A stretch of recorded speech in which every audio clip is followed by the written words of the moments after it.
Hey gang, welcome to another edition of Doc Schlock, where it's a review of the movie Junior.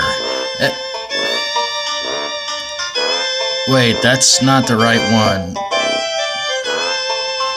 Whoop, sorry. There it is.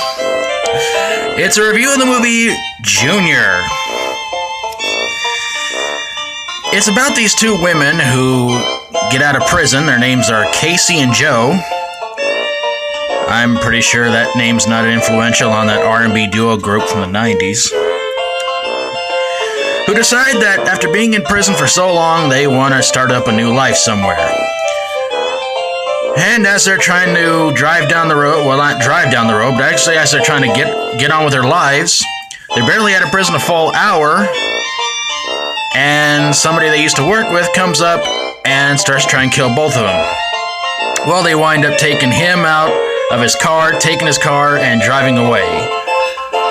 They go to some small town, meet up with the sheriff. The sheriff gives them a bunch of guff, gives them a bunch of crap, as sheriffs do.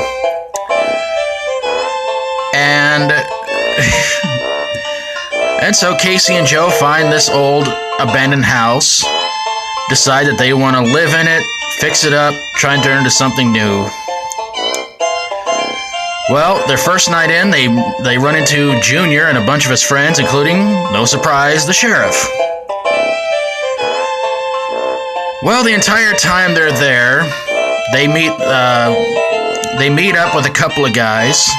One of them is sort of a florist who seems pretty laid back, but he's also a pretty bad dude too.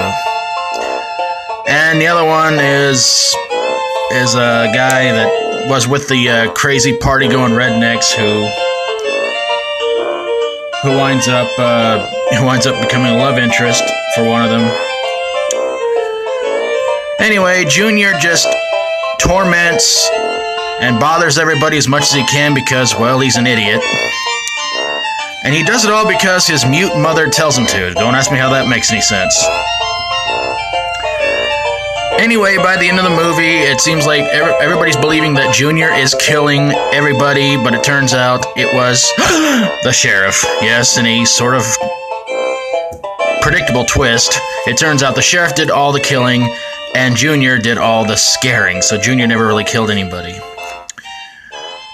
So, Casey and Joe wind up defeating Junior, the sheriff, and Junior's mom, when the place that they were trying to build back up and turn into a business burns down to the ground, and they float off on this one guy's houseboat into the sunset, as you do in a lot of these horror movies. Now, why did this movie suck? For one, Junior, he was an annoying pain in the butt, and it seemed like no matter how many times he would get shot, stabbed, or anything like that, he'd always go running back to his mom. It almost kind of had that Norman Bates feel to it. All his mom would do was just stare through binoculars, nod, and Junior would just say, "Okay, Mama, I'm gonna go do that." So yeah, you wanted to see Junior get his. And the twist where turns out the sheriff is the one who's doing all the killing, again, you're not really all that surprised. And a dog gets killed in the movie too, and I really didn't like that either, so yeah. So, really the poster is very misleading. Again, Junior's not the killer, the sheriff is the killer, no big surprise. It's just overly ridiculous.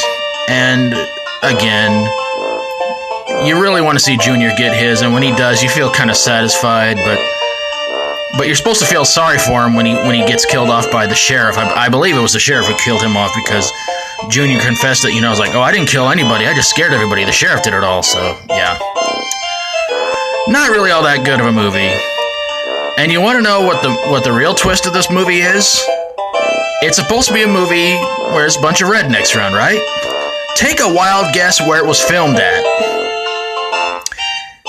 Canada. Yes, Canada. Wow.